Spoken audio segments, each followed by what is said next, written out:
guy at the show Hey, Nick. that everybody hates. I will be that guy. I'll fight him then. I'll fight him then. Alright. Nick, what was your favorite thing about last night?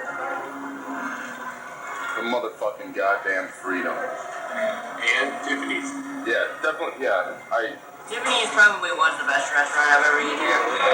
If you ever come through St. Louis again, go to Tiffany's, because if you order a water or a drink of any kind, it'll take a good 20-25 minutes for them to bring you the drink.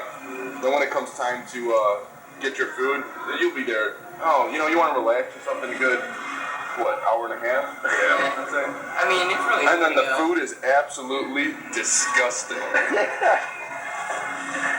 My mozzarella sticks were good. My stuff was good. I didn't want to wait a fucking hour and a half for it.